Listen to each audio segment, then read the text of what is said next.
que aprendió solo no desobedeció al maestro. Descubrió que el maestro siempre estuvo viviendo dentro de sí mismo. Hay un momento exacto en que un sistema reconoce a su enemigo. No es cuando alguien grita, no es cuando alguien protesta en la calle con un letrero. Es mucho más silencioso que eso.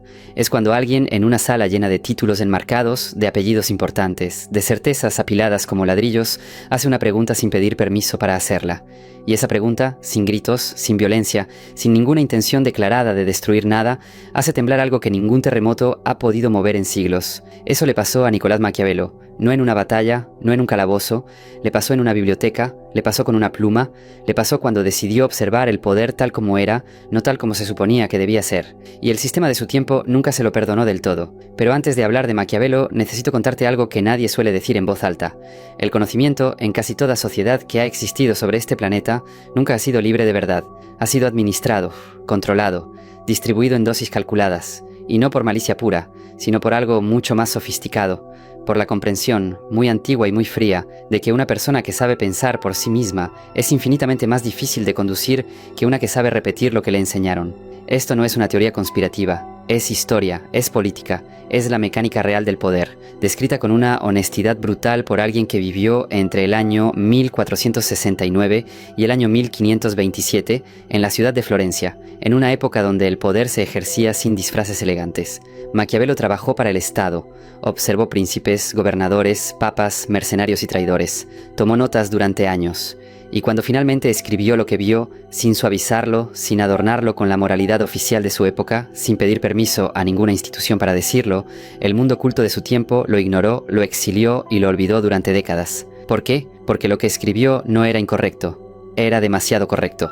Y en eso está la primera gran lección que necesitas entender sobre los autodidactas y el sistema que los rechaza. No los persiguen por estar equivocados, los persiguen porque tienen razón de una manera que nadie autorizó. Pensemos en esto despacio, porque aquí está el corazón de todo lo que vamos a hablar hoy. Un sistema educativo no existe únicamente para transmitir conocimiento. Existe también para determinar quién tiene autoridad para producirlo, quién puede validarlo y quién tiene derecho a ser escuchado cuando lo declara. Eso, en términos muy simples, significa que la institución no solo enseña, controla el acceso a la credibilidad. Y el autodidacta rompe esa cadena de una manera que ningún graduado rebelde puede romper, porque el graduado rebelde, aunque piense diferente, sigue necesitando el título para que lo tomen en serio. El autodidacta, en cambio, aprende sin pedir ese título, piensa sin esperar validación, habla sin tener un aval institucional que lo respalde. Y eso, en un mundo construido sobre jerarquías de autoridad intelectual, es subversivo de una manera que va mucho más allá de la política o la ideología. Maquiavelo entendió esto con una claridad que lo aisló de casi todo el mundo intelectual de su tiempo. En su obra más famosa escribió algo que, si lo desnudas de su contexto histórico, sigue siendo una radiografía perfecta de cómo funciona el poder en cualquier época. Los hombres en general juzgan más por los ojos que por las manos, porque a todos les es dado ver, pero a muy pocos tocar. Traducido al lenguaje de hoy, el poder no se sostiene sobre la realidad, se sostiene sobre la percepción. No importa tanto lo que es verdad, importa lo que la mayoría acepta como verdad. Y quien controla esa aceptación, quien decide qué narrativas tienen credibilidad y cuáles son descartadas como amateur, como poco rigurosas, como peligrosas, ese es quien tiene el poder real. ¿Y quien amenaza eso más directamente? No el que estudia dentro del sistema y lo critica desde adentro, porque ese crítico aún valida la fuente desde la que habla.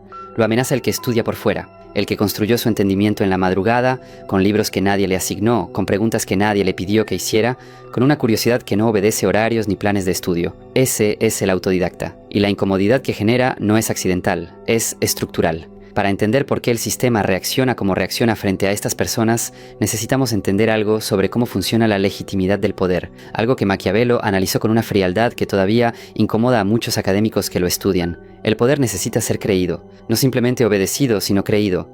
La diferencia es enorme. Cuando alguien obedece por miedo, obedece hasta que el miedo desaparece. Pero cuando alguien cree genuinamente que la autoridad de quien lo gobierna, de quien lo evalúa, de quien le otorga o le niega una credencial, es legítima y necesaria, entonces obedece incluso cuando nadie lo está mirando. Incluso cuando podría hacer lo contrario sin consecuencias, incluso cuando en el fondo sospecha que algo no cuadra del todo. Esa es la forma más sofisticada de control que existe, hacer que la gente interiorice las reglas como si fueran naturales, como si fueran inevitables, como si el mundo simplemente no pudiera funcionar de otra manera. Y los autodidactas, por el simple hecho de haber aprendido sin seguir el camino oficial, ya han demostrado que el mundo puede funcionar de otra manera, que el conocimiento no requiere ese ritual de validación para ser real, que la comprensión profunda no necesita un certificado para existir. Su propia vida es la prueba de que el monopolio del conocimiento es una ilusión bien administrada. Y eso, más que cualquier argumento que pudieran formular, es lo que el sistema no puede tolerar. Porque cuando la gente mira a alguien que aprendió por su cuenta y piensa, espera, si él pudo entender esto sin pasar por ese proceso, si ella construyó ese conocimiento sin ese título, entonces ¿para qué sirve realmente el proceso? ¿Para qué sirve realmente el título? En ese momento la estructura empieza a fisurarse, no porque haya un ataque directo, sino porque alguien, con su sola existencia, hizo visible una grieta que siempre estuvo ahí. Maquiavelo conoció esa grieta de cerca. Él mismo fue, en cierta medida, un autodidacta del poder. No aprendió política en una academia, la aprendió observando, analizando, comparando, y lo que vio lo llevó a conclusiones que su época no estaba preparada para escuchar con serenidad. Vio que los gobernantes más efectivos no eran necesariamente los más virtuosos, sino los más adaptables. Vio que las instituciones no sobreviven por su rectitud moral, sino por su capacidad de gestionar las percepciones. Vio que la crueldad bien usada puede ser más compasiva a largo plazo que la bondad mal aplicada. Y lo escribió, sin pedir disculpas, sin suavizarlo para que fuera más fácil de digerir. El resultado fue que durante mucho tiempo su nombre se convirtió en sinónimo de maldad. Decir que alguien era maquiavélico era casi un insulto. La Iglesia lo puso en el índice de libros prohibidos. Los filósofos de su tiempo lo descartaban. Los políticos que aplicaban exactamente lo que él describía fingían horrorizarse por sus escritos. ¿Ves el patrón? El contenido incómodo no se refuta, se desacredita. No se debate con argumentos, se deslegitima con etiquetas, porque si el contenido es verdad, debatirlo públicamente solo le da más alcance. Es mucho más eficiente atacar al que lo dice, cuestionar sus motivos, poner en duda su reputación, recordarle a él y a todos los que lo escuchan que no tiene el aval de las instituciones correctas.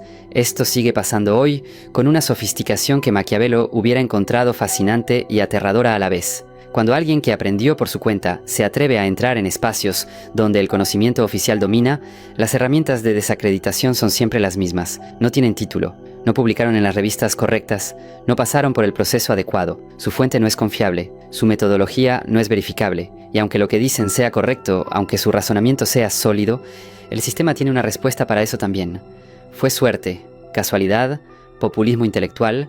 Nunca dice, tienes razón y nosotros estábamos equivocados, porque admitir eso no sería solo reconocer un error puntual, sería reconocer que el camino no oficial puede producir comprensión genuina, y si eso se admite, toda la jerarquía de credibilidad empieza a cuestionarse desde la base. Ahora quiero que pensemos en algo que pocas veces se menciona cuando se habla de autodidactas, porque generalmente el foco está en su conocimiento, en su curiosidad, en su capacidad intelectual, pero hay algo mucho más amenazante que todo eso, algo que tiene que ver no con lo que saben, sino con cómo preguntan. Las personas formadas dentro de un sistema aprenden, entre muchas otras cosas, qué preguntas son aceptables. Aprenden dónde están los límites del debate permitido. Aprenden que ciertas cosas se dan por sentadas, que ciertos fundamentos no se cuestionan, que ciertos consensos son el punto de partida, no el objeto de análisis. Un buen estudiante, en casi cualquier disciplina, aprende a trabajar dentro de esos límites con inteligencia y creatividad. Aprende a innovar dentro del marco. Pero el marco en sí rara vez se toca. El autodidacta, que nunca aprendió cuáles preguntas estaban prohibidas, frecuentemente las hace sin darse cuenta de que está cruzando una línea, no por rebeldía, por curiosidad genuina, y esa inocencia, esa ausencia de autocensura aprendida, es lo que produce los momentos más incómodos. Un autodidacta en una reunión de expertos no solo puede aportar una perspectiva diferente, puede hacer una pregunta que exponga que el consenso del grupo nunca fue realmente examinado, que fue heredado, que fue asumido sin ser verificado, y eso no produce admiración, produce incomodidad, produce una reacción defensiva disfrazada de superioridad académica. Maquiavelo describió algo similar cuando habló de los príncipes nuevos versus los príncipes heredados. El príncipe que llegó al poder por su propio esfuerzo dijo, tiene que ganarse todo, tiene que demostrar constantemente. No tiene el beneficio de la legitimidad heredada, pero cuando lo logra, cuando realmente lo logra, tiene algo que el príncipe heredado no puede comprar, la comprensión real de cómo funciona el poder porque lo construyó desde cero. El autodidacta es, en términos intelectuales, ese príncipe nuevo. No heredó la legitimidad institucional, no llegó con el apellido académico correcto. Tuvo que construir su comprensión ladrillo por ladrillo, con sus propios errores, con sus propias noches de confusión, con la ausencia de un tutor que le dijera si iba bien o mal, y esa construcción, aunque más lenta y más dolorosa, produce un tipo de entendimiento que tiene raíces profundas, porque cada idea que tiene fue probada contra la realidad, no solo contra un examen, pero hay una trampa en todo esto. Y es importante hablarla con honestidad. No todo autodidacta tiene razón. No toda persona que aprende por su cuenta llega a conclusiones correctas. El pensamiento independiente no es garantía de pensamiento correcto. Y el sistema, cuando señala esto, tiene razón en señalarlo. El problema no es el señalamiento. El problema es que ese señalamiento se usa de manera selectiva. Cuando alguien con el título correcto llega a una conclusión equivocada, el sistema tiene mecanismos para corregirlo. Hay un proceso, hay una revisión, hay una corrección interna. Pero cuando un autodidacta se equivoca, la equivocación se usa para desacreditar no solo esa conclusión específica, sino toda la categoría. Para decir, ve, esto es lo que pasa cuando alguien aprende sin guía. Esto es lo que pasa cuando no hay supervisión institucional. La asimetría es perfecta. El error del experto titulado es un error.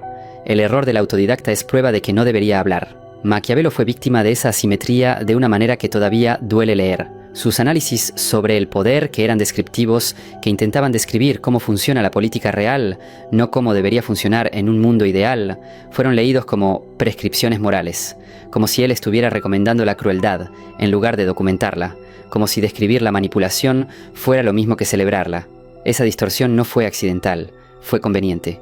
Porque si Maquiavelo es un apologista de la crueldad, entonces sus observaciones pueden ser descartadas sin necesidad de responderlas. Pero si Maquiavelo es un observador brillante y honesto, entonces lo que observó exige una respuesta que el poder nunca ha querido dar. Y aquí llegamos a algo que me parece el punto más profundo de toda esta conversación.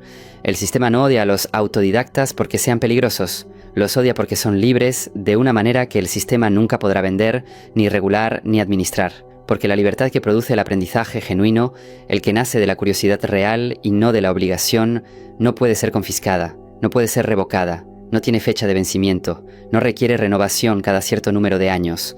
Cuando alguien entiende algo de verdad, cuando lo ha pensado desde múltiples ángulos, cuando lo ha cuestionado, cuando lo ha comparado con la realidad y sobrevivió a esa comparación, nadie le puede quitar ese entendimiento. No hay institución que pueda desertificarlo. No hay argumento de autoridad que pueda borrarlo. Esa persona sabe lo que sabe, y sabe por qué lo sabe.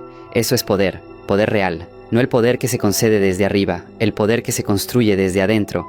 Y por eso el sistema prefiere, siempre que puede, que el aprendizaje ocurra dentro de sus canales. Porque el aprendizaje dentro de sus canales produce personas que saben muchas cosas, pero que también han aprendido de manera implícita y constante que su conocimiento requiere el sello de aprobación correcto para tener valor. Personas que pueden pensar, pero que piden permiso para hablar. El autodidacta nunca aprendió a pedir ese permiso, y en eso está al mismo tiempo su mayor fortaleza y su mayor costo social, porque vivir sin pedir permiso intelectual en una sociedad construida sobre la jerarquía del conocimiento significa vivir con una soledad particular, no siempre dramática, no siempre dolorosa de manera obvia, pero real. La soledad de quien ve lo que otros prefieren no ver, de quien hace preguntas que incomodan no por malas intenciones, sino por honestidad, de quien no puede fingir que las respuestas oficiales son suficientes cuando sus propias reflexiones le muestran que no lo son. Maquiavelo murió sin haber visto reconocida su obra de la manera que merecía. Pasó sus últimos años en una oscuridad que contrastaba brutalmente con la agudeza de su mente, escribiendo cartas a amigos, reflexionando, sin dejar de observar, sin dejar de pensar, aunque el mundo oficial hubiera decidido que no era una voz que valiera la pena escuchar. Y sin embargo, 5 siglos después, su nombre es uno de los más citados en política, en filosofía, en teoría del poder, en psicología social. Lo que el sistema de su tiempo quiso silenciar terminó siendo más duradero que los sistemas que intentaron silenciarlo. Eso no es un consuelo fácil. No sirve como respuesta para quien hoy enfrenta el descrédito, la marginación o el exilio silencioso que a veces le toca a quien piensa con independencia. Pero sí es una perspectiva, una que vale la pena sostener. La historia tiene una relación complicada con la verdad. En el corto plazo, suele premiar la conformidad y castigar la claridad. Pero en el largo plazo, lo que sobrevive no es la obediencia. Lo que sobrevive es el pensamiento que fue suficientemente honesto y suficientemente valiente para decir lo que vio, aunque nadie quisiera escucharlo en su momento. Y entonces llegamos al final de este recorrido con una pregunta que no tiene una respuesta fácil, pero que me parece la más honesta con la que podemos cerrar. ¿Vale la pena? ¿Vale la pena el aislamiento, la desacreditación, la incomodidad que produce pensar y aprender fuera de los canales oficiales? ¿Vale la pena ser el que hace la pregunta que nadie quería que se hiciera? ¿Vale la pena construir un entendimiento propio cuando el mundo te dice constantemente que ese entendimiento no tiene valor si no viene con el sello correcto? La respuesta honesta es que eso depende de lo que busques. Si buscas aprobación, el camino oficial es más eficiente, produce validación más rápido.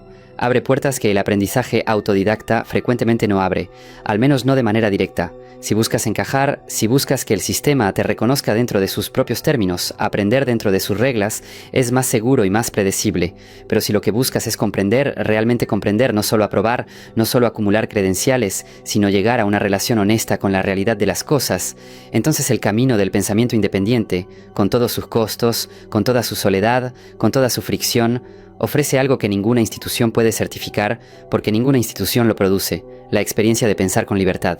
Maquiavelo no eligió ser incómodo, eligió ser honesto, y la incomodidad fue el precio que pagó por esa honestidad en un mundo que prefería las respuestas ordenadas a las preguntas correctas. Ese precio sigue siendo real, y quienes eligen pagarlo no lo hacen porque sean masoquistas intelectuales, lo hacen porque descubrieron algo que es muy difícil de olvidar una vez que se encuentra, que la mente que piensa por sí misma, que aprende porque quiere entender y no porque le dijeron que lo hiciera, que pregunta sin esperar permiso, esa mente es la única que nadie puede controlar del todo, y en un mundo obsesionado con el control, eso no es un defecto, es exactamente lo que el mundo más necesita.